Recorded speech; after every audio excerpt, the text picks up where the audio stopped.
बस आज की रात, फिर कल का दिन और अगले दिन किस्मत का फैसला।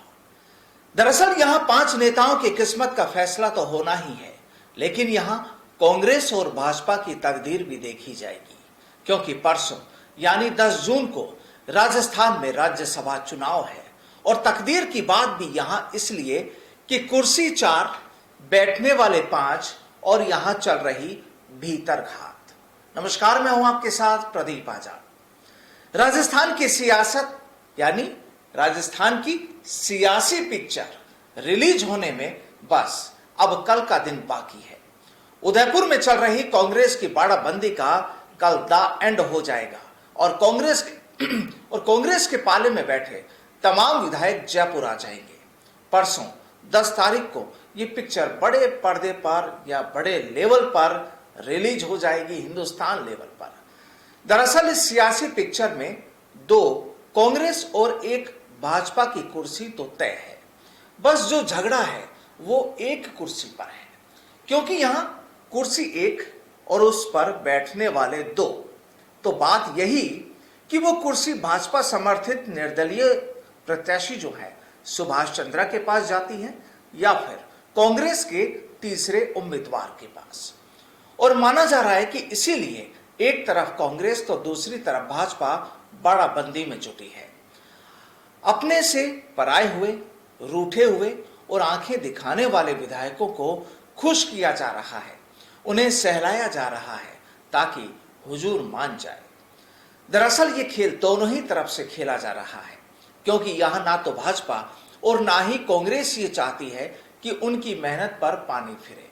अब देखिए, सूबे के मुखिया अशोक गहलोत ने कह दिया कि राज्यसभा चुनाव की हमारी तैयारियां पूरी है, 126 विधायक हमारे साथ हैं। बीजेपी के स्पॉन्सर सुभाष चंद्रा निर्दलीय होकर जानबूझकर यहां मैदान में आए। यह समझ नहीं आया, इन लोगों के पास मेजॉरिटी नहीं है। बीजेपी हॉर्स ट्रेडिंग के पूरे प्रयास कर रही है। वो कहते हैं कि सभी कांग्रेस और निर्दलीय विधायकों का पूरा समर्थन हमें मिला हुआ है। कांग्रेस के तीनों प्रत्याशियों की जीत होगी। हॉर्स ट्रेडिंग में फेल होने के बावजूद बीजेपी वाले कभी ईडी तो कभी चुनाव आयोग में शिकायत कर रहे हैं। वो कहते हैं कि सब लोग जानते हैं कि जब सरकार क्राइसिस में थी तब करोड़ों में बात हो रही थी, तब भी ये लोग फेल हुए।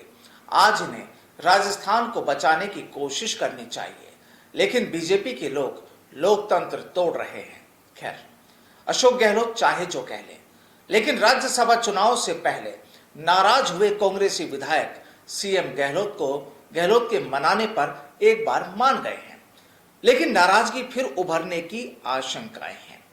इन विधायकों ने सरकार के सामने लंबा चौड़ा डिमांड चार्टर रखा है और यही डिमांड चार्टर आगे सरकार के लिए परेशानी पैदा कर सकता है, क्योंकि इन सभी मांगों को पूरा करना शायद संभव नहीं होगा। खबरें हैं कि विधायकों ने खुलकर कहा कि विकास और व्यवस्था से जुड़े मुद्दों पर नाराजगी अब भी बरकरार है। जब तक मुद्दों का समाधान नहीं होता, यह बनी रहेगी।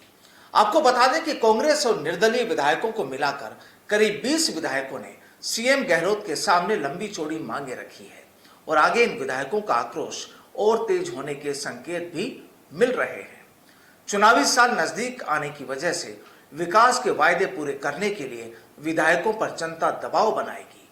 ऐसे में विधायक सरकारी सिस्टम की देरी पर खुलकर सवाल उठाएंगे, क्योंकि उन्हें जनता के बीच अपनी सियासी छवि बचानी है। जाहिर है जनाब, अब अगले साल फिर चुनाव होने वाले हैं विधानसभा के। सरकार बनाने के लिए तो इन नेताओं को पब्लिक के पास भी पहुंचना होगा। पब्लिक के सवाल भी होंगे तो फिर शायद जवाब नहीं होंगे, और इन्हीं सवालों के जवाब अब विधायक सूबे के सरदार से पूछ रहे हैं। लेकिन इनका जवाब क्या, ये शायद देने वाले भी नहीं समझ पा रहे होंगे। बहरहाल, अब इन सब के बीच एक और मुद्दा तेजी से गर्मा रहा है और वो है हॉर्स ट्रेडिंग का। दरअसल आम आदमी पार्टी के राजस्थान प्रभारी विनय मिश्रा ने राज्यसभा चुनाव में धांधली के आरोपों की एसआईटी बनाकर जांच कराने की मांग उठाई है। मिश्रा के मुताबिक राज्यसभा चुनाव में धांधली जरूर हुई है। विधायकों को 5 स्टार होटल्स में बंद कर दिया है, चार्टर प्लेन से विधायकों को ले जाया जा रहा है, धांधली है, तभी दोनों पार्टियां बाड़ाबंदी कर रही है। एक स्वतंत्र जज की अगुवाई में एसआईटी गठित कर जांच करवाएं तो सारी धांधली सामने आ जाएगी। ये मांग है विनय मिश्रा की। बीजेपी केंद्र की एजेंसियों का और राज्य सरकार एसीबी का इस्तेमाल कर रही है। वहीं दूसरी ओर राज्यसभा चुनाव में कांग्रेस और बीजेपी ने एक दूसरे पर विधायकों की खरीद फरोख्त करने और काले धन के इस्तेमाल का आरोप लगाते हुए चुनाव आयोग से शिकायत की है।